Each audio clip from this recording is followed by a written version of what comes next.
This was primary day in Arizona and Michigan with 59 Republican delegates at stake. Mitt Romney and Rick Santorum were the main contenders, and tensions were high, especially in Michigan. The Romney campaign went into the day struggling to hold off what has turned out to be an aggressive and heated challenge from Rick Santorum in Romney's native state. In the final days before today's open primary, the Santorum campaign has staked its claim in Michigan, even using automated robocalls to get Democratic crossover votes. Michigan Democrats can vote in the Republican primary on Tuesday. Why is it so important? Romney supported the bailouts for his Wall Street billionaire buddies, but opposed the auto bailouts. That was a slap in the face to every Michigan worker, and we're not going to let Romney get away with it. As polls showed an election day dead heat, Romney accused Santorum of using dirty tricks to win. It's very easy to excite the base with incendiary comments. And we've seen throughout the campaign that if you're willing to say really outrageous things that are accusative and attacking of President Obama, that you're going to jump up in the polls. I'm not willing to light my hair on fire to try and get support. I am who I am. Left unmentioned in the Santorum calls, the former Pennsylvania senator opposes all bailouts. Santorum, campaigning today in Ohio, where voters go to the polls next week, defended his efforts to woo Democrats as an appeal to working-class values. It's a message that is playing well, hopefully very well today in Michigan. And it's a message that we're selling to not just Republicans, but Republicans and Democrats, Reagan Democrats, who were the key for us winning Ohio and Pennsylvania and Michigan back in the day when Ronald Reagan represented a Republican Party that stood for all of the values that made this country great. It is good to be with some auto workers today. President Obama indirectly joined the fray today, speaking in Washington to a United Auto Workers Union meeting that White House officials insisted was not a campaign appearance. Washington had little choice, he said, but to intervene to save the stumbling auto industry. The other option was to do absolutely nothing and let these companies fail. And you will recall there were some politicians who said we should do that. Some even said we should let Detroit go bankrupt. You got folks saying, well, the real problem is what we really disagreed with was the workers. They all made it out like bandits. The saving the auto industry was just about paying back the unions. Really? I mean, even by the standards of this town, that's a load of you-know-what. Voters also cast ballots today in Arizona, where the latest polls show Romney well ahead. Two other Republican hopefuls, Newt Gingrich and Ron Paul, left the Michigan fight to Romney and Santorum, moving ahead to Georgia and Virginia. The candidates were still sparring as voters went to the polls today in Michigan, where the neck-and-neck race presents a special challenge for native son Mitt Romney. Here to handicap the day's contest there is Bill Ballinger, editor of Inside Michigan Politics. He joins us from East Lansing. Bill Ballinger, when we talked about this a couple of weeks ago, Romney still seemed to have an advantage. How did it get this tight? Mitt Romney closed the gap, seemed to be pulling ahead at the end of last week, and then all of a sudden his momentum was arrested over the weekend. Now it's a dead heat. It's a jump ball. Anybody could win this race.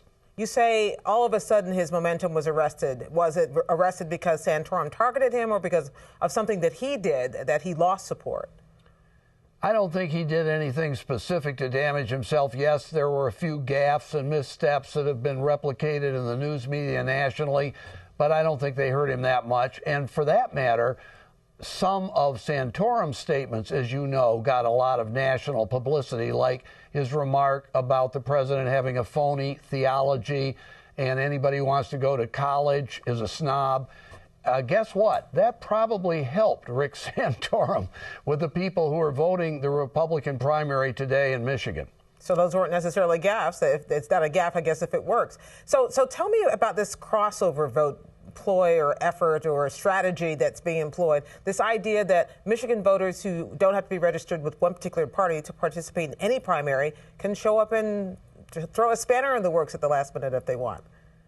That's absolutely right. Anybody can go in and vote in either party's primary today.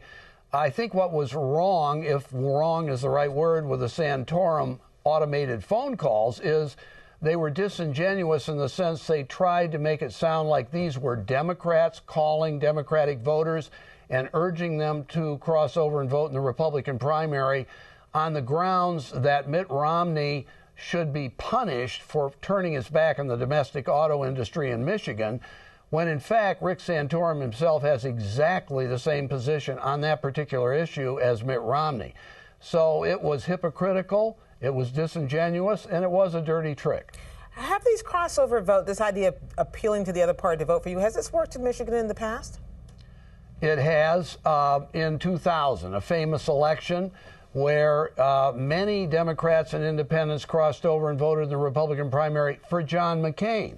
They had a couple of reasons for doing that, principal among them being that John McCain was a more moderate candidate than George W. Bush.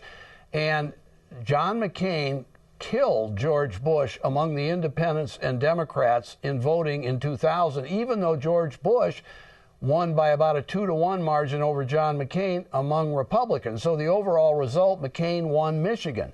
And I think Santorum would like to see that happen again today.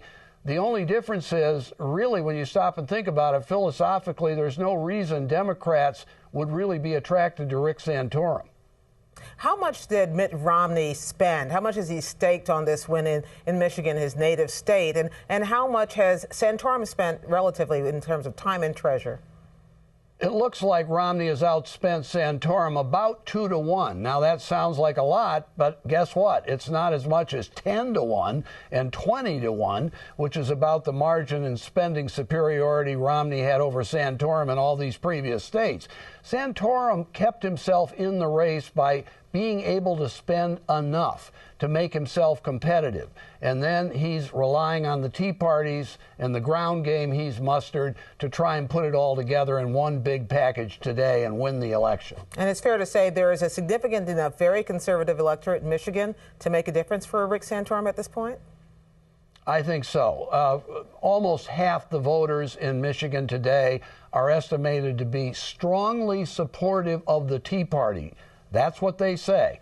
And these people have, generally speaking, been strongly supportive of Rick Santorum vis-a-vis Mitt Romney in all the polls that have been taken the last couple of weeks.